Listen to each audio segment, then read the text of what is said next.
Dari Abi Hurairah radhiyallahu an, dia bercerita. Jadi satu hari, kata Abu Hurairah, Nabi SAW pernah menugaskan aku untuk membayar zakat. Maksudnya zakat fitrah di bulan Ramadan. Lalu ada seseorang yang datang dan menumpahkan makanan, tiba-tiba mengambilnya. Maka aku pun mengatakan sesuatu, wallahi la arfa'annaka ila Rasulillah sallallahu alaihi wasallam. Demi Allah, aku benar-benar akan mengadukan kamu kepada Rasul. Maka tiba-tiba orang ini mengatakan, inni muhtaj wa alayya iyalun wa li hajatun syadidah. Wahai Abu Hurairah, aku ini benar-benar dalam keadaan butuh. Aku memiliki keluarga dan aku pun sangat berhajat kepada makanan itu. Maka kata Abu Hurairah, fa khallaitu anhu, aku pun melepaskannya. Kemudian di pagi harinya dia berjumpa dengan Rasul. Kata Nabi SAW, ya Aba Hurairah, ma fa'ala asiruka al-bariha. Wahai Abu Hurairah, apa yang kau lakukan dengan tawananmu semalam? Maksudnya orang yang ditangkap oleh Abu Hurairah karena mencuri zakat fitrah itu. Maka Abu Hurairah mengatakan, ya Rasulullah, syaka hajatan syadidatan wa iyalan farahimtuhu. Orang itu mengadu sesuatu kepadaku, ya Rasul, tentang kebutuhan yang mendesak dan keluarganya yang fakir. Maka aku pun kasihan, maka aku pun lepaskan dia. Maka Nabi SAW mengatakan, amma innahu kadzabaka wa sayud. Kata Nabi SAW, ya Abu Hurairah, dia telah berdusta kepadamu dan nanti malam dia akan datang lagi. Maka kata Abu Hurairah, fa araftu annahu sayud. Aku tahu karena Rasul sudah ngomong begitu, berarti malam ini akan datang lagi tuh. Karena Rasul sudah ngomong kayak gitu. Maka Abu Hurairah pun mulai menjaga atau berjaga-jaga di malam itu. Rupanya betul, orang yang mencuri kemarin datang pula malam ini dan sama menumpahkan zakat fitrah dan mengambil sesuatu dari makanan itu. Maka dikejar oleh Abu Hurairah, ditangkap lagi. Kemudian Abu Hurairah ngancam lagi dan mengatakan, la arfa'annaka ila Rasulillah. Sekarang kamu tidak mungkin saya lepas, saya akan laporkan kepada Rasul. Tiba-tiba orang ini mengatakan lagi, da'ni fa inni muhtaj wa alayya iyal wa la a'ud. Tolonglah Abu Hurairah, saya ini berhajat dengan makanan itu. Keluargaku miskin dan saya janji saya tidak akan kembali. Fa khallaitu sabilahu, aku pun kemudian melepaskan pencuri itu. Di pagi harinya berjumpa dengan Rasul. Rasul ngomong lagi, ya Abu Hurairah, ma fa'ala asiruka al-bariha. Abu Hurairah, apa yang dilakukan dengan tawananmu semalam itu? Maka Abu Hurairah mengatakan, ya Rasulullah, syaka hajatan syadidatan wa iyalan farahimtuhu fa khallaitu sabilah. Sama alasannya, wahai Rasul, dia sangat mengeluh kepadaku karena butuh sekali makanan itu dan dia punya keluarga miskin. Aku pun kasihan, akhirnya aku lepaskan lagi. Kata Nabi SAW, ama innahu qad kadzabaka wa sayud. Sebenarnya pencuri itu berdusta kepadamu, wahai Ibrahim. Nanti malam pasti datang lagi. Ketiga kalinya berarti kan. Maka karena sudah tahu nih nanti malam akan datang, Abu Hurairah berjaga-jaga lagi. Rupanya betul datang lagi dan mencuri lagi, menumpahkan zakat fitrah, kemudian mengambil sebagian makanannya. Maka dikejar Abu Hurairah, maka ketangkap dan Abu Hurairah ngancam lagi, la arfa'annaka ila Rasulillah. Oh, enggak ada lagi. Ini sudah terakhir, kau udah 3 kali masalahnya. Saya akan laporkan kepada Rasul. Ketika kemudian Sudah tidak ada ampun lagi dari Abu Hurairah bahwa dia akan melaporkan kepada Rasul. Tiba-tiba orang ini mengatakan, da'ni u'allimuka kalimatin yanfa'uka Allahu biha. Wahai Abu Hurairah, bisa enggak kau lepaskan aku? Nanti ku ajarkan kepadamu beberapa kalimat yang Allah akan memberikan manfaat kepadamu dengan kalimat yang ku ajarkan itu. Kemudian Abu Hurairah mengatakan, mahu, apa kalimat itu? Maka orang ini mengatakan, idza awaita ila firashika faqra ayatal kursi, Allahu la ilaha illa huwal hayyul qayyum hatta takhtimal ayat. Kemudian orang ini, pencuri ini mengatakan, apabila engkau beranjak ke pembaringan, kau hendak tidur, baca ayat kursi, Allahu la ilaha illa huwal hayyul qayyum, sampai selesai dia baca ayat kursi. Kemudian pencuri ini mengatakan, fa innaka lan yazala alayka minallahi hafidhun wa la yaqrabannaka syaitanun. Kalau engkau baca surah ayat kursi ini, maka Allah akan jaga dirimu dan tidak ada satupun setan yang dekat-dekat dengan kamu sampai waktu pagi. Maka tiba-tiba kata beliau, aku pun lepas dia. Fa khallaitu sabilah. Ketika di pagi hari, Rasul ngomong lagi, ma fa'ala asirukal bariyah. Hei Abu Hurairah, apa yang dilakukan oleh tawananmu itu? Maka dia mengatakan, ya Rasulullah, za'ama annahu yu'allimani kalimatin yanfa'unillahu biha fa khallaitu sabila. Rasul, dia mengajarkan beberapa kalimat semalam. Kata dia, kalau ku baca manfaatlah kalimat itu di sisi Allah, maka ku lepaslah dia.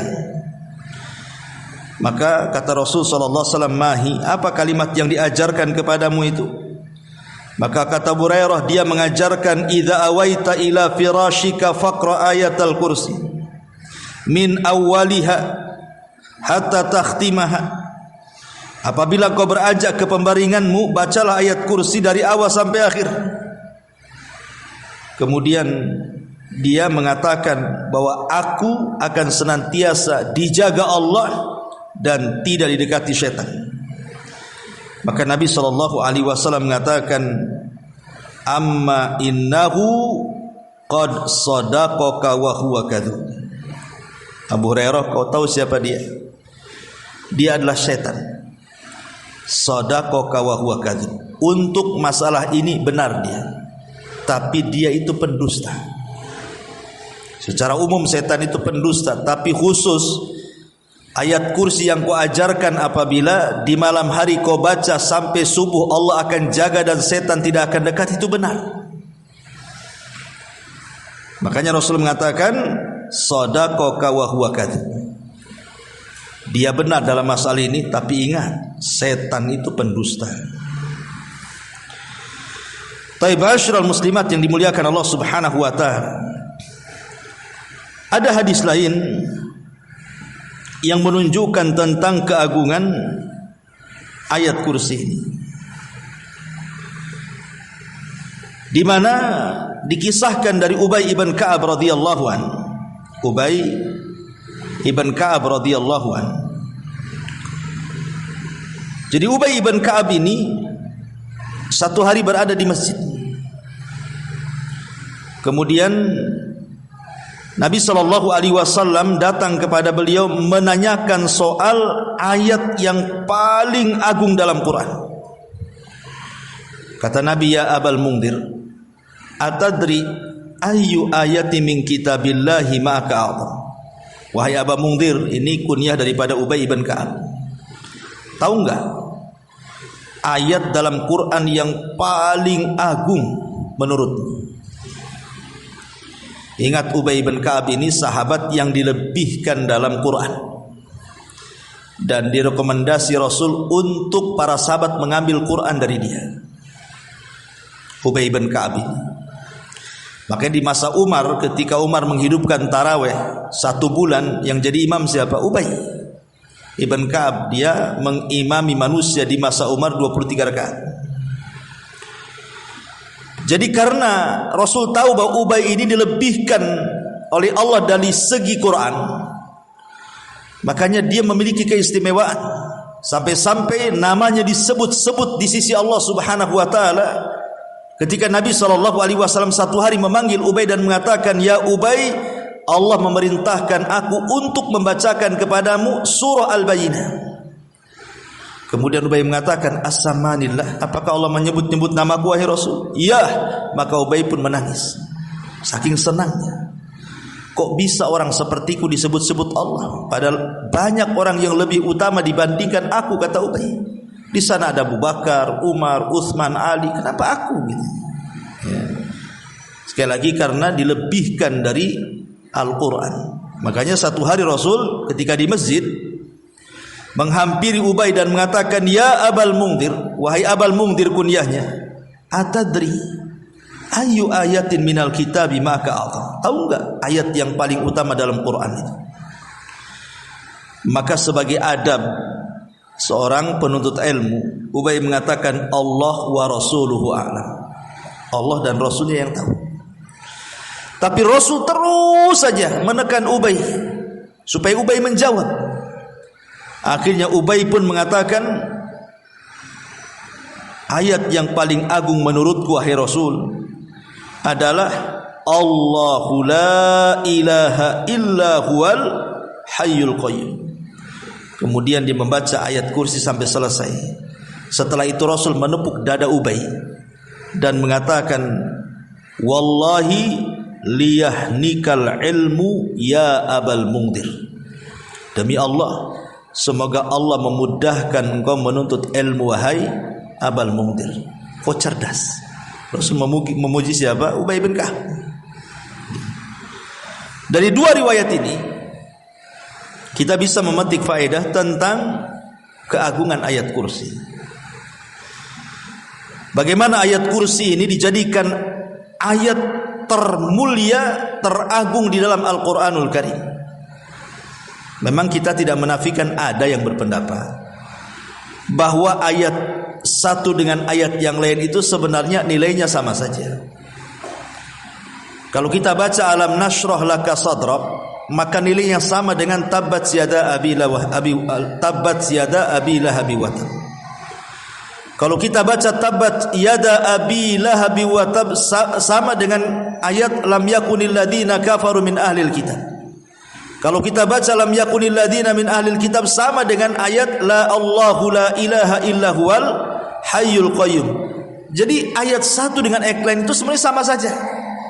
Itu ada satu pendapat sebagaimana yang dinukilkan pendapat ini dari Abul Hasan Al-Asy'ari. Abul Hasan Al-Asy'ari, ya. Tetapi pendapat yang kuat wallahu alam bahwa ada ayat-ayat itu yang diunggulkan satu dengan yang lainnya. Sebagaimana ada satu surat dalam Quran itu diunggulkan dengan surat-surat yang lainnya. Seperti surat Al-Fatihah. Itu diunggulkan. Sampai disebut Ummul Quran, induknya Al-Quran. Atau seperti surah Al-Ikhlas. Surah Al-Ikhlas, ya, itu sama dengan sepertiga Quran. Atau seperti Idza jaa surah Al-Ikhlas yang lainnya itu apa itu? Qul ya ayyuhal kafirun la a'budu ma ta'budun. Itu sama dengan 1/4 Al-Qur'an. Jadi surat satu dengan yang lainnya saja ada keunggulan. Lah termasuk juga ayat. Lah ayat yang paling unggul, yang paling agung, yang paling mulia, yang paling tinggi dalam Quran itu adalah ayat kursi. Karena di sini Nabi SAW dengan tegas mengatakan kepada Ubay ibn Ka'ab, "Atadri ayyu ayatin fi kitabillahi ma'aka a'zam?" Tahukah engkau wahai Ubay, wahai Aba Mungdir, ayat yang paling agung, menunjukkan bahwa satu ayat dengan ayat yang lain itu ada ayat-ayat yang diagungkan dibandingkan yang lainnya. Dan tidak ada ayat yang paling mulia dalam Quran melebihi ayat kursi. Lalu apa kemuliaannya ayat kursi ini? Kenapa kemudian menjadi istimewa dibandingkan ayat-ayat yang lainnya? Dikatakan oleh Imam An-Nawawi rahimahullahu taala dalam Syarah Sahih Muslim. Beliau mengatakan, qala al-ulama innama tamayyazat ayatul kursi bi kauniha a'zam lima jama'at min usulil asma'i was sifati minal ilahiyyati wal wahdaniyati wal hayati wal ilmi wal maliki wal qudrati wal iradati wa hadhihi as-sab'atu usul al asma'i was sifat. Kata Imam Nawawi dalam kitab Syarah Muslimnya, dia mengatakan, kenapa ayat kursi itu diunggulkan dari ayat-ayat yang lain? Karena dalam ayat kursi ini terkumpul padanya sumber-sumber nama-nama dan sifat. Sumber-sumber nama-nama dan sifat ketuhanan, al-ilahiyah, ketuhanan yang menunjukkan keesaannya, yang menunjukkan hidupnya Allah Azza wa Jalla, pengetahuannya Allah, kekuasaannya Allah, kehendaknya Allah. Dan ini merupakan keistimewaan besar yang tidak ada pada ayat yang lain. Karena di situ ada usul asma dan sifat itu. Dalam ayat ini tidak ada, hanya ada di ayat kursi. Dan ayat kursi ini sebagai jawaban orang yang bertanya, siapa Tuhan? Kalau ibu ditanya siapa Tuhan ibu, maka jawabannya Allahu la ilaha illa huwal hayyul qayyum sampai selesai. Itulah Allah. Itulah Allah disebutkan dalam 10 poin dalam ayat kursi itu. Ma'asyiral muslimat yang dimuliakan Allah Subhanahu wa taala. Apa 10 poin ini? Karena begini ya, syaraful ilmi ala syarafil ma'lum. Mulianya sebuah ilmu itu kan ditentukan ilmu yang dipelajari. Dan tidak ada ilmu yang lebih mulia dipelajari kecuali yang berkaitan dengan tauhid. Dan ayat kursi ini bicara tauhid dari awal sampai akhir. Makanya mulia sekali karena isinya adalah pengenalan kita terhadap tauhid, tauhidullah azza wa jalla. Secara singkat kita baca tafsirnya saja, singkat-singkat saja karena waktu juga. Allah Subhanahu wa taala mengatakan, a'udzu billahi minasyaitonir rajim, bismillahirrahmanirrahim. Allahu la ilaha illa huwal hayyul qayyum. La ta'khudhuhu sinatun wa la nawm. Lahu ma fis samawati wa ma fil ardh. Man dzalladzi yashfa'u indahu illa biidnih. Ya'lamu ma baina aydihim wa ma khalfahum wa la yuhituna bi syai'in min ilmihi illa bima syaa' wasi'a kursiyyuhus samawati wal ard wa la ya'udzuhu hifdhuhuma wa huwal aliyyul azim. Di sini ada 10 pembahasan. Semua bicara soal tauhid. Yang pertama, Allah Subhanahu wa taala mengatakan, Allahu la ilaha illahu. Allah, dialah yang tidak ada sesembahan yang berhak disembah kecuali Dia. Kalimat tauhid yang biasa kita baca adalah la ilaha illallah. Allah dibelakangkan. Tapi dalam ayat kursi Allah dikedepankan. Allahu la ilaha illahu. Yang sering kita baca la ilaha illallahu, kan begitu. Sebenarnya sama saja. Mau Allah dikedepankan, mau Allah dikebelakangkan, karena inti kalimat la ilaha illallah adalah harus mencakup 2 rukun. Pertama, rukun penafian, peniadaan, Yang kedua, rukun al-itsbat, rukun penetapan. Harus ada yang dibuang, harus ada yang ditetapkan. Itulah tauhid. La ilaha itu peniadaan. Tidak ada sesembahan yang berhak disembah, maka semua sesembahan yang tidak berhak disembah campakkan semuanya. Semua, Molata, Uzza, Manat, Hubal, gunung, sungai, rawa, terserah. Apapun disembah selain daripada Allah, campakkan semuanya. Kemudian illallah, tetapkan hanya Tuhan yang berhak disembah, itu hanya Allah saja. Nah, di sini juga sama. Di sini tetapkan dulu Allahu, Allah berhak disembah. Kemudian la ilaha illahu. Kemudian setelah adanya penetapan baru pembuangan. Kalau la ilaha illallah kan dibuang dulu baru ditetapkan. Di sini tidak ditetapkan dulu baru adanya pembuangan.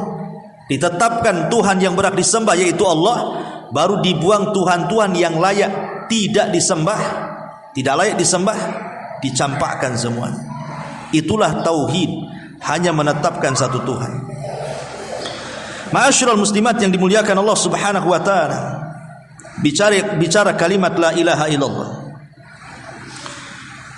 Kalimat la ilaha illallah ini, Ibu yang dimuliakan Allah Azza wa Jal, adalah kalimatut thayyibah.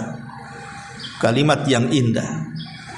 Yang Allah Subhanahu wa taala sebutkan dalam surah Ibrahim ayat 24-26. Alam tara kaifa daraballahu masalan kalimatan thayyibatan kasyajaratin thayyibatin asluha thabitun wa far'uha fis sama tu'ti ukulaha kullahinin bi'idni rabbiha wa yadribullahu al-amthala lin-nasi la'allahum yatadhakkarun wa mathalu kalimatin khabithatin kasyajaratin khabithatin ijtuthat min fawqil ardi ma laha min qarar.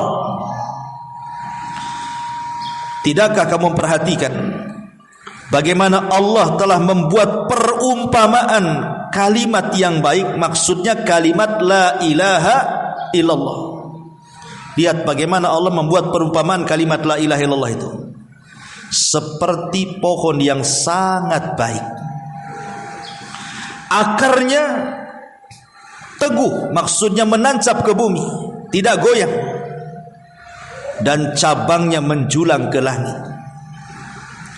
Pohon itu memberikan buahnya pada setiap musim dengan izin Allah. Allah membuat perumpamaan-perumpamaan itu untuk manusia supaya mereka selalu ingat. Maknanya apa? Maknanya ketika Allah Subhanahu wa taala memperumpamakan kalimatut tauhid, kalimat la ilaha illallah itu diumpamakan dengan syajarah yang baik, pohon yang baik. Pohon yang baik itu seperti apa, Bu?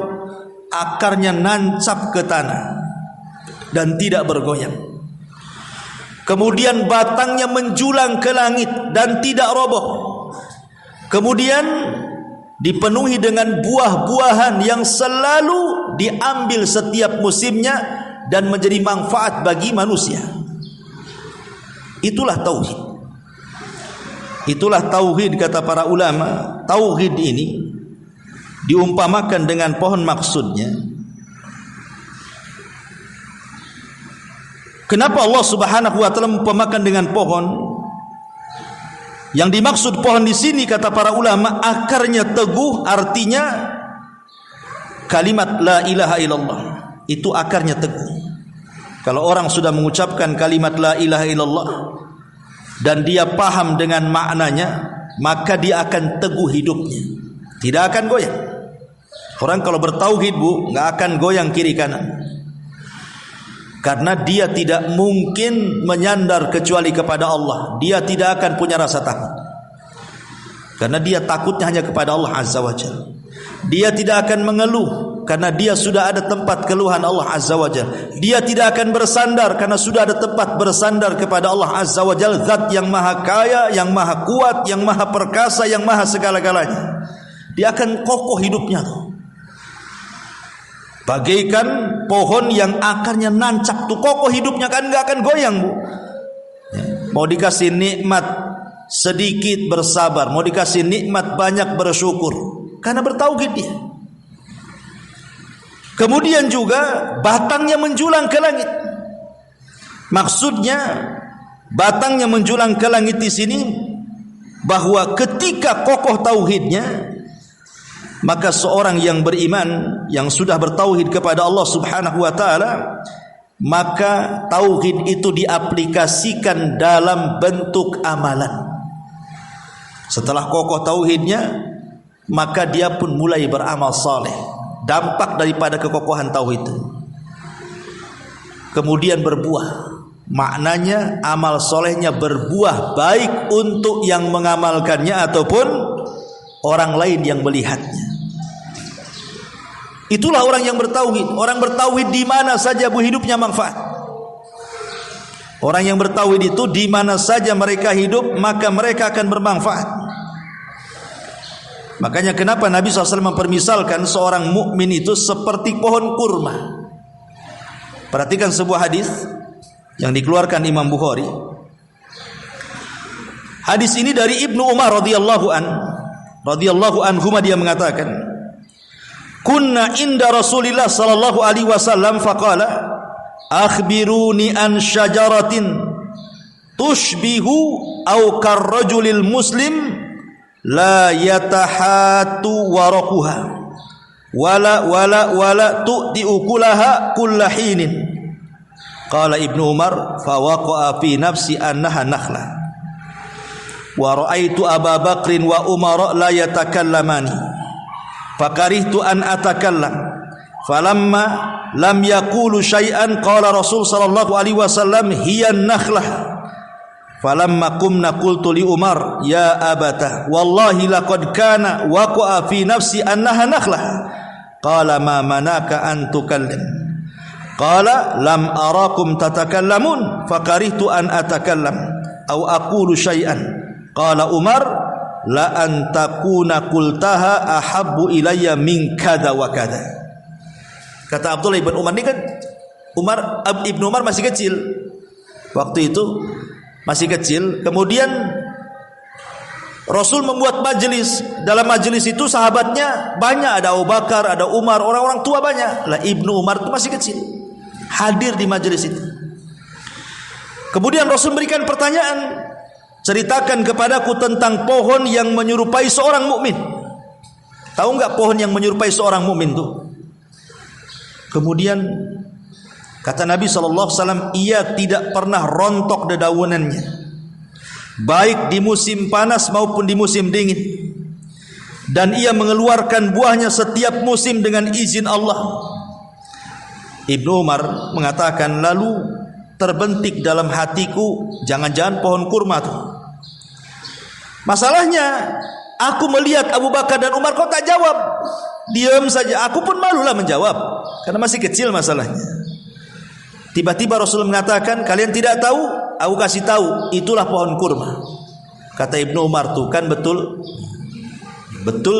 prasangkaku itu pohon kurma. Setelah buyar majelisnya, masing-masing pulang, Ibnu Umar nih ngomong sama bapaknya Umar bin Khattab, Pak, aku udah tahu loh jawabannya, itu pohon kurma. Kata Umar, kenapa kau tak jawab? Katanya, habis kamu Abu Bakar diam saja, aku pun tak mau ngomong lah, katanya. Maka Umar mengatakan kepada anaknya, hei Ibnu Umar, katanya, seandainya kau jawab tadi di hadapan Rasul, itu lebih aku sukai daripada ini sebutkan. Kenapa? Karena kebanggaan orang tua kan, anak bisa jawab. Kenapa kau tak jawab? Katanya, karena masih kecil waktu itu. Syahidnya di sini bagaimana? Nabi mempermisalkan seorang muslim itu seperti pohon kurma. Pohon kurma itu dari mulai akar, batang sampai daun sampai ke buahnya, semua manfaat dari yang dibuang. Tidak ada yang dibuang pohon kurma itu, dari bawah sampai atas. Itulah seorang mukmin. Tidak ada yang terbuang dalam kehidupannya. Manfaat bagi dirinya, manfaat bagi orang lain, dan hidupnya teguh, tidak pernah mengeluh. Itulah kalimatul la ilaha illallah, kalimatul tauhid. Tapi kalimat yang paling buruk adalah kalimat syirik. lawan daripada la ilaha illallah. Makanya ayat selanjutnya Allah mengatakan apa? Wa mathalu kalimatin khabithatin kasyajaratin khabithatin ijtutsat min fawqil ardi ma laha min qarar, kata Allah. Tapi perumpamaan kalimat yang buruk, maksudnya kalimat kesyirikan lawan daripada tauhid, seperti pohon yang buruk yang telah dicabut dengan akar-akarnya dari permukaan bumi, tidak dapat tegak berdiri sedikit pun, melainkan pasti akan roboh. Orang kalau tidak punya tauhid dan beralih kepada kesyirikan, hidupnya akan roboh. Sedikit-sedikit takut, ya, sedikit-sedikit mengeluh, sedikit-sedikit, pokoknya hidupnya nggak tenang. Orang kalau tidak punya tauhid nggak akan tenang, nggak kokoh hidupnya, putus asa, ya. Dan cenderung akan dari kesyirikan itu, cenderung akan melakukan keburukan-keburukan. Lihat ketika Allah Subhanahu wa taala berfirman di dalam surah An-Nahl ayat 5758, apa kata Allah? Wa yaj'aluna lillahi al-banat subhana wa lahum ma yashtahun. Dan mereka menetapkan anak perempuan-perempuan bagi Allah, Maha suci Dia, sedang untuk mereka sendiri apa yang mereka sukai. Di sini Allah menceritakan tentang orang-orang musyrik Arab. Orang-orang musyrik Arab itu selain daripada keyakinan-keyakinan syirik yang lainnya, mereka ada keyakinan syirik yang tertanam di hati-hati mereka, dan mengatakan bahwa malaikat-malaikat Allah itu adalah anak-anak perempuan Allah. Sama dengan orang Nasrani mengatakan Isa itu anak Allah, sama dengan orang Yahudi mengatakan Uzair itu anak Allah. Tapi orang musyrik mengatakan malaikat-malaikat anak Allah. Makanya kita lihat berhala-berhala yang disembah orang-orang musyrik itu semua namanya perempuan. Seperti Lata, itu perempuan. Secara bahasa Arab Lata itu dari kalimat Allah, kemudian dibuat perempuan jadi Al-Lata. Kemudian Uzza itu dari kalimat Al-Aziz. Jadi mereka dibuat nama-nama perempuan tuh, karena mereka meyakini malaikat-malaikat itu anak-anak perempuan Allah. Lihat dampak kesyirikan mereka. Wa idza busyira ahaduhum bil untha dhalla wajhuhu muswaddan wa huwa kadhib. Dan apabila seorang dari mereka diberi kabar dengan kelahiran anak perempuan, hitamlah, merah padamlah muka mereka, dan dia sangat marah. Lihat, kalau akidahnya sudah rusak, lari ke akhlak juga rusak. Orang-orang Arab tuh tidak suka kalau punya anak perempuan, langsung dikubur hidup-hidup. Ya. Lah akhlak-akhlak seperti ini muncul dari keyakinan kesyirikan tadi. Beda kalau orang bertauhid akan melahirkan akhlak-akhlak yang baik, tapi kalau syirik akan melahirkan akhlak-akhlak yang tidak baik. Seperti contohnya di sini. Ya. Dan begitu seterusnya. Makanya kemudian Allah permisalkan seperti pohon buruk yang akarnya sudah tercabut dari bumi, sewaktu-waktu bisa tumbang. Nah, itulah kalimat tauhid. Kalimat la ilaha illallah seperti pohon yang baik yang akarnya menancap di bumi, batangnya menjulang ke langit, dan buahnya bermusim setiap musim. Artinya semua manfaat kehidupannya, dan akan teguh, akan kekar, dan tidak mungkin goyah kehidupannya. Itulah fungsinya belajar tauhid itu, Bu, untuk supaya memantapkan hidup. Ini yang pertama, Bu, kalimat la ilaha illallah, Allahu la ilaha illahu. Dan faedah la ilallah sudah sering saya jelaskan. Diutusnya para rasul, diturunkannya kitab-kitab, bahkan tegaknya langit dan bumi, bahkan orang dimasukkan ke dalam sorga, disyariatkan jihad, dan begitu seterusnya, tidak bisa kecuali dengan kalimat la ilaha illallah. Ini yang pertama. Kemudian yang kedua, Allahu la ilaha illa huwal hayyul qayyum. Al-hayyu al-qayyum. Al-hayyu al-qayyum, kalimat al-hayyul, yang maha hidup. Nama Allah Al-Hayyu, hidup, ini merupakan sumber semua nama-nama Allah. Selain daripada kepada Allah, Kan Allah itu kan nama yang semua nama lain tertuju kepada Dia. Makanya tidak boleh kita mengucapkan la ilaha illar rahman, la ilaha illal aziz, tidak boleh. Harus la ilaha illallah. Kenapa? Karena Allah itu semua nama dan sifat tertuju ke situ. Kenapa tidak boleh la ilaha illar rahman? Karena di masa jahiliyah, orang-orang musyrik itu mereka menganggap si nabi palsu Musailamah al-Kadzdzab itu sebagai Rahmanul Yamamah. Itu Rahmannya orang-orang Yamamah katanya. Jadi orang-orang Arab menganggap Musailamah si nabi palsu itu disebut dengan Rahmanul Yamamah. Atau ketika Allah Subhanahu wa taala menceritakan kisah Nabi Yusuf, yang merawat Nabi Yusuf itu siapa namanya? Al-Aziz. Ya, Al-Aziz. Berarti kalau kita katakan la ilaha illa Rahman atau la ilaha illa Al-Aziz, bisa saja Rahman itu bukan Allah, bisa saja Al-Aziz itu bukan Allah, kan begitu.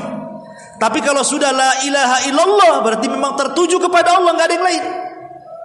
Makanya kenapa kemudian kalimat Allah itu sumber dari semua nama-nama dan sifat Allah, tertuju kepadanya. Dari 99 nama yang kita ketahui, sumber masdarnya adalah dari kalimat Allah. Kemudian Al-Hayy juga sama. Karena sifat-sifat yang lainnya tidak mungkin ada kecuali Allah itu hidup. Pamannya mendengar, mungkinkah mendengar kalau tidak hidup? Melihat, mungkinkah melihat kalau tidak hidup? Ya nggak mungkin, kan begitu. Menghendaki sesuatu, mungkinkah menghendaki sesuatu kalau tidak hidup? Jadi kalimat hidup ini juga sumber dari semua nama-nama Allah, kembali ke kalimat hidup juga tuh. Karena Allah tidak mungkin Al-Alim, tidak mungkin Al-Basir, tidak mungkin As-Sami kalau tidak Al-Hayy, kalau Dia tidak hidup. Dan Allah Subhanahu wa taala mengatakan di dalam surah Al-Insan, hal ata 'alal insan hinum minad dahri lam yakun syai'an madhkura. Hal ata 'alal insan, tidakkah datang kepada manusia di mana tidak ada satupun yang di alam semesta ini tersebutkan namanya. Karena ketika itu tidak ada makhluk kecuali Allah. Baru setelah Allah menciptakan makhluknya tersebutlah ada langit, ada bumi, ada laut, ada gunung. Tapi dulu tak ada, hanya Allah saja yang disebut. Makanya dalam hadis Bukhari, Nabi mengatakan kana Allah walam yakun syai'un ghairuhu. Allah sudah ada dan tak ada apapun selain Dia. Jadi sebelum ada makhluk Allah sudah ada tuh. Belum ada apapun Allah sudah ada. Karena Allah itu tidak seperti malaikat, tidak seperti manusia, tidak seperti jin, tidak seperti makhluk yang lainnya yang didahului ketidakadaan kemudian dibuat ada. Manusia dulu nggak ada, kemudian dibuat ada. Malaikat dulu tak ada, kemudian dibuat ada. Jin dulu tidak ada, kemudian dibuat ada. Langit dan bumi dulu tidak ada, kemudian dibuat ada. Tapi Allah itu senantiasa ada dan akan pernah ada dan selalu akan ada.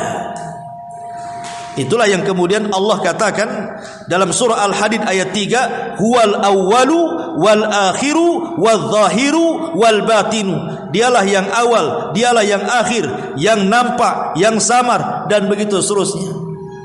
Dan Allah katakan kaifa takfuruna billahi wa kuntum amwatan fa ahyakum summa yumitukum summa yuhyikum summa ilaihi turja'un. Kenapa kalian bisa kufur? Dulu kalian enggak ada, kami hidupkan kalian, kemudian kami wafatkan kalian, kemudian kami hidupkan kembali kalian, dan kepada Allah lah kalian dikembalikan. Dulu kita tidak ada dan kita ada akhirnya. Malaikat ada akhirnya, manusia ada akhirnya, jin juga ada akhirnya. Karena nanti pada hari kiamat mereka akan mengalami kematian. Manusia mati, jin mati, malaikat mati. Tapi Allah tidak akan mengalami kematian. Manusia, makhluk yang lain, bahkan alam semesta juga akan mengalami kehancuran kecuali yang Allah kecualikan. Adapun kekekalan sorga, sorga awalnya tidak ada, kemudian Allah ciptakan, tiba-tiba menjadi kekal. Berarti kekalnya sorga kalau gitu sama dong dengan kekalnya Allah. Beda. Kalau kekalnya Allah tidak berhajat kepada siapapun, tapi kekalnya sorga berhajat kepada yang mengekalkannya. Siapa yang mengekalkan sorga? Allah. Kalau berkehendaki Allah tidak kekal, sorga tidak kekal, bisa saja Allah buat kayak gitu kan. Allah buat sorga tidak kekal, tapi Allah berkehendak sorga itu kekal. Berarti kekalnya sorga berhajat kepada kekekalan Allah, tapi kekekalan Allah tidak berhajat kepada kekalnya sorga, karena Allah yang membuat kekalnya sorga. Si bulak balik aja nih Ustaz, paham kan? Ya kurang lebihlah seperti itu. Ya. Ma'asyiral muslimat yang dimuliakan Allah Subhanahu wa taala. Makanya Nabi SAW pernah berdoa seperti ini. Allahumma antal awal falaysa qablaka syai'un, wa antal akhir falaysa ba'daka syai'un, wa antal zahir falaysa fawqaka syai'un, wa antal batin falaysa dunaka syai'un. Ya Allah, Engkau adalah yang awal, maka tidak ada sebelummu satu apapun. Ya Allah, Engkau adalah yang akhir, maka tidak ada setelahmu sesuatu apapun. Ya Allah, Engkau yang nampak, maka tidak ada di atasmu sesuatu apapun. Ya Allah, Engkau yang tak tampak, maka tidak ada di bawahmu sesuatu apapun. Itulah Al-Hayy. Itulah Allah. Allah zat yang tidak akan pernah mati. Abu Bakar pernah mengatakan di hadapan para sahabat saat wafatnya Rasul, ayyuhan nas, man kana minkum ya'budu Muhammadan fa inna Muhammadan qad mat. Hei manusia, siapa yang menyembah Muhammad, Muhammad sudah mati katanya. Muhammad sudah mati, ngapain kalian sembah? Wa man kana ya'budullaha fa innallaha hayyun la yamut. Tapi siapa yang menyembah Allah, Allah zat yang maha hidup. Allah zat yang maha hidup. Ma'asyiral muslimin. Kemudian Al-Qayyum. Apa itu Qayyum? Qayyum itu ada dua penafsiran. Pertama, Qayyum itu maknanya somad. Somad itu semua manusia bergantung kepada Allah. Maknanya Allah tidak berhajat kepada manusia. Qayyum itu Allah tidak berhajat kepada manusia. Ini mana yang pertama. Ya, Allah tidak berhajat dengan kita. Allah tidak berhajat dengan solat kita, dengan puasa kita, dengan haji kita, dengan ibadah kita. Allah tidak berhajat. Kita yang berhajat kepada Allah. Allah tidak berhajat. Sekalipun satu dunia, malaikatnya, jinnya, manusianya, semua kufur, tidak membuat kekuasaan Allah berkurang. Ataupun sebaliknya, kalau semua malaikatnya, jin dan manusianya beriman, tidak pula menambah kekuasaan Allah sedikit pun. Allah tidak berkurang karena kemaksiatan makhluknya, dan Allah tidak lebih gara-gara keimanan makhluknya, karena Allah tidak berhajat. Allah nggak butuh dengan kita. Itu makna somad. Makna Al-Qayyum. Makna yang kedua, dan ini yang dikuatkan banyak para ulama, makna Al-Qayyum itu artinya Allah mampu memberikan semua hajat makhluk-makhluknya. Kalau satu dunia berkumpul di satu tempat, kemudian masing-masing meminta disesuaikan dengan permintaannya. Yang satu mengatakan, ya Allah saya minta mobil. Yang satu mengatakan, ya Allah saya minta minta rumah. Yang satu mengatakan, saya minta sembuh, saya minta ini, saya minta kaya. Macam-macam lah disebutkan. Satu dunia kalau seandainya mereka meminta kepada Allah, kalau mereka sa'aluni kulla mas'alatin, meminta kepadaku semua masalahnya, satu dunia itu. Apa kata Allah Subhanahu wa taala dalam hadis kursi itu? Allah mengatakan, fa'ataitu, maka aku akan beri kulla mas'alatin, setiap fa'ataitu kulla sa'ilin mas'alatahu, maka aku akan beri kepada setiap orang yang meminta setiap permintaannya. Kemudian kata Allah dalam hadis kursi, dia mengatakan, illa kama law anna ahadakum marra bil bahri faghamasa fihi ibratan thumma rafa'aha ilaihi dzalik. Maka pemberian Allah itu seperti ibu ambil jarum, kemudian datang ke lautan, kemudian jarumnya ditojros ke lautan, kemudian diangkat lagi, di situ ada satu tetes di ujung jarum tuh. Lah satu tetes itulah cukup memberikan semua permintaan manusia satu bumi. Kalau boleh, makanya ulama mengatakan, kalau seandainya mungkin para sahabat, para tabi'in melihat kita hari ini, boleh jadi mereka mengatakan bahwa kita orang-orang akhir-akhir zaman ini lebih mengejar yang sedikit, yang satu tetes di ujung jarum itu, dibandingkan lautan yang terbentang-bentang sana. Ya. Artinya surga itu sudah jelas. Dunia ini hanya satu tetes di ujung jarum. Kenapa itu pula yang dikejar? Dunia loh, itu cuma satu tetes. Surga itu bagaikan lautan. Makanya para ulama salaf mengatakan, kalau seandainya mereka hidup kemudian melihat kita ini ibarat ribuan semut yang dilempar satu butir gula. Satu butir gula itulah kemudian diperebutkan ribuan semut itu. Sementara mungkin gula yang banyak di sana nggak terpikir. Makanya kenapa manusia itu terlampau cinta dengan dunia dan tidak terpikir mau akhirat? Karena Allah setiap berbicara dunia dan akhirat dalam Quran itu selalu mendahulukan dunia baru akhirat. Bal tu'thirunal hayatad dunya wal akhiratu khairun wa abqa. Allah dahulukan dunia kemudian akhirat kan? Coba kita balik. Ibu lahir di sorga, mau nggak ke dunia? Nggak mau. Ya. Karena kita lahir di dunia nggak mau ke sorga, itu masalahnya. Coba kalau kita lahirnya di sorga, saya kira nggak ada orang masuk sorga mau ke dunia. Masalahnya dunia diawalkan karena kita hidup di dunia, yang nampak itu dunianya dulu, sorganya tak nampak. Makanya kita lebih cinta dunia karena tak nampak sorga itu. Coba kalau seandainya kita lahir di sorga, nggak mungkin ibu mau ke dunia. Itu masalahnya.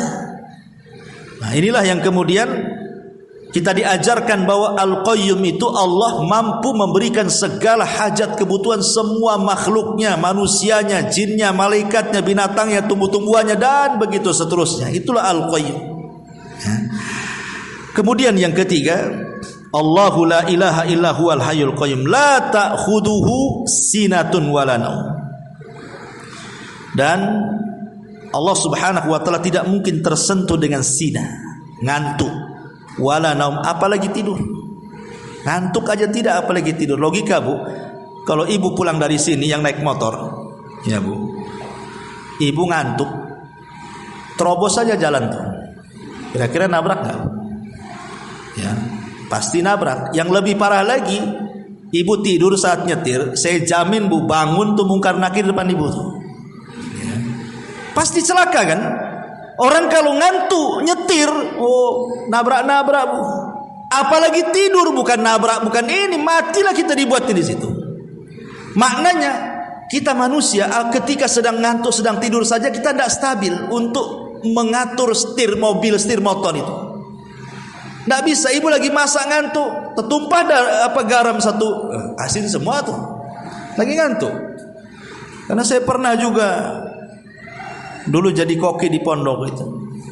Kita tidak bisa membedakan mana micin, mana sari gula tuh. Modelnya kayak micin. Saya pikir itu micin, saya tumpah manis semua.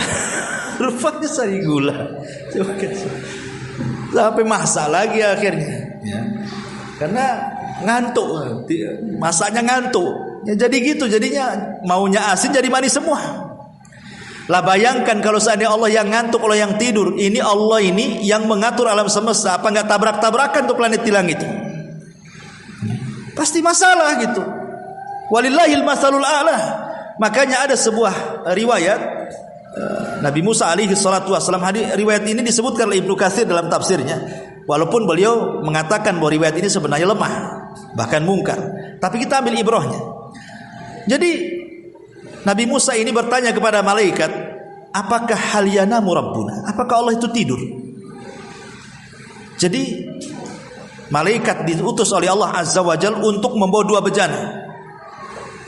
Disuruh Nabi Musa memegang dua-duanya, suruh berdiri lama. Kemudian setelah berdiri lama, bejana itu diberikan air. Jadi satu mangkok taruh sini, satu mangkok taruh sini, kemudian dikasih air, agak berat sedikit. Kemudian Musa disuruh begini terus-terusan. Kata malaikat, kata Musa, sampai kapan wahai malaikat? Sudah kau berdiri saja seperti itu. Akhirnya lama berdiri, ngantuk Musa itu. Ketika ngantuk, satu bejana sebelah kiri tumpah. Karena ngantuk.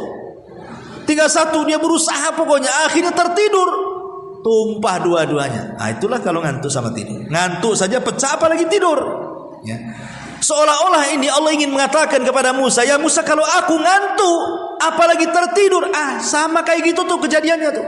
Kau pegang mangkok, kau jatuh satu, tidur jatuh dua-duanya. Hancurlah alam semesta ini. Allah tidak pernah tersentuh ngantuk, apalagi tidur. Sebab kalau Allah sampai tersentuh ngantuk, apalagi tidur, ini bahaya, Bu.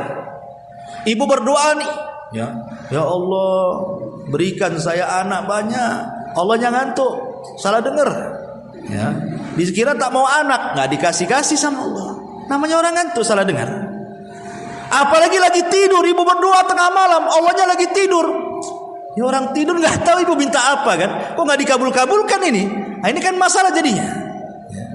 Dan makanya kemudian sifat ngantuk dan tidur itu tidak sempurna bagi Allah.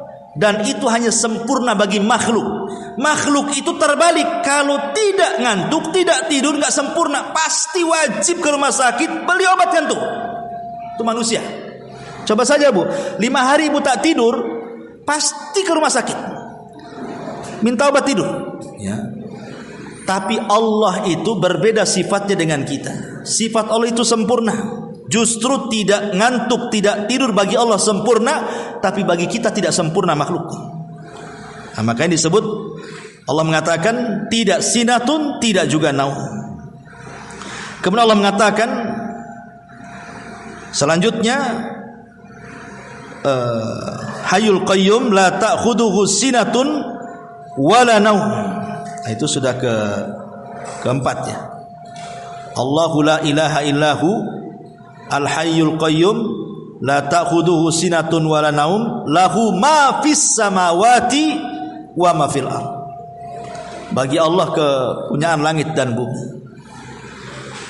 Ma'asyiral muslimat yang dimuliakan Allah Azza wa Jalla. Walillahi ma fis sama. Walillah, li di sini kata ulama tafsir sepakat bahwa di sini lil milki. Artinya li yang memiliki makna semua langit dan bumi itu kepunyaan Allah. Tidak ada secuil di langit dan bumi itu Allah berserikat dengan makhluknya. Tidak ada.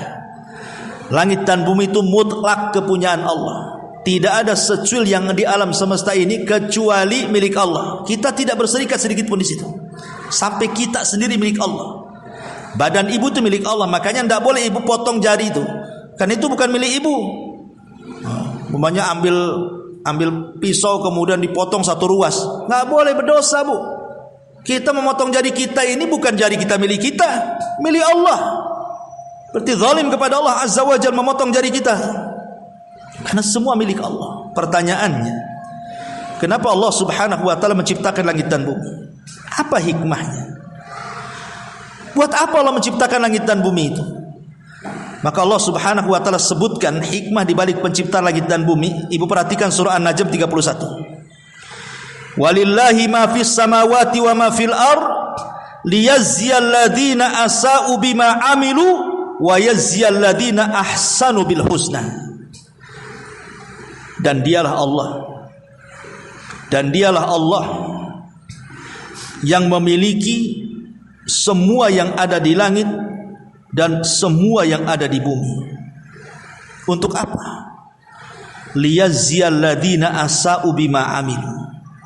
Agar Allah Subhanahu wa ta'ala memberi balasan kepada orang-orang yang berbuat jahat, dan agar Allah memberikan balasan kepada orang-orang yang berbuat baik dengan pahala yang baik. Jadi diciptakan langit dan bumi itu untuk memberikan pelajaran kepada manusia, menguji manusia, agar ketika kita berhadapan dengan Allah, Allah tahu siapa yang baik, siapa yang tidak baik. Bu, kalau ibu menatap ke langit, dari langit pertama sampai ke arsy sana, di langit itu isinya apa sih? Isinya malaikat semua Bu. Di langit pertama, kedua, ketiga sampai ke arsy itu semua isinya malaikat. Pertanyaannya, malaikat berbuat dosa? Tidak ada. Di langit itu tidak ada dosa Bu. Pernah terjadi 2 kali dosa. Pertama Adam memakan buah larangan, kedua iblis yang tidak mau sujud, itu saja. Selepas itu tidak ada dosa di langit. Tapi kalau lihat ke bumi, Masya Allah, Semua dosa ada, lengkap. Mulai dari yang kecil, yang besar, yang banyak, yang sedikit. Mulai syiriknya, bid'ahnya, maksiatnya, datang ke dukunya, malingnya, nyurinya, gibahnya, dusta. Di bumi tempatnya sarangnya dosa. Tapi kalau di langit sarangnya ibadah. Ya. Makanya kenapa kemudian Allah ciptakan langit dan bumi ini? Sebuah kaidah yang disebutkan para ulama, lan tuta'a illa biidni wa lan tuqsa illa biilmi. Allah itu tidak ditaati kecuali karena izinnya, dan Allah tidak dimaksiati kecuali dengan pengetahuannya. Ada yang mengatakan Allah tidak ditaati kecuali dengan izinnya, dan tidaklah Allah dimaksiati kecuali dengan ilmunya. Apa maknanya? Ya. Tidak ditaati kecuali dengan izinnya, tidak dimaksiati kecuali dengan ilmunya. Karena beda antara taat dan maksiat itu. Kalau kita berbuat taat, sholat, zakat, puasa, haji, kita ini belum tahu apakah dengan sholat kita, zakat kita, puasa kita dapat izin masuk surga. Kan belum tentu, Bu. Ya, sholat kita apa ibu tahu sholat ibu diterima? Kan nggak tahu. Kita berusaha saja sholat, mudah-mudahan diterima. Ibu datang ke sini apa dapat pahala? Mudah-mudahan dapat pahala. Karena kan niat orang sholat itu kadang-kadang ada riya, ada yang sum'ah, ada macam-macam kan. Sehingga Allah tidak ditaati kecuali dengan izinnya. Karena orang masuk surga itu ada izin dari Allah. Tapi orang masuk neraka tidak perlu izin-izin, Bu. Ya. Orang masuk neraka itu tidak perlu izin-izin. Ibu nih, umpamanya gibah. Harusnya kan gibah dosa masuk neraka. Berarti kalau saya gibah, saya izin dong masuk neraka. Tidak perlu izin masuk neraka tuh. Langsung jebloskan aja ke situ. Makanya Allah tidak ditaati kecuali dengan izinnya. Karena orang masuk surga itu harus izin dulu. Kalau tidak ada izin, tidak mungkin kita masuk surga. Tapi kalau dimaksiati Allah itu karena pengetahuan. Karena kita tahu maksiat itu jahat, tidak boleh. Ya. Makanya kenapa kemudian langit dan bumi diciptakan ini untuk supaya kita menjadi taat kepada Allah. Dan begitu seterusnya, bukanlah.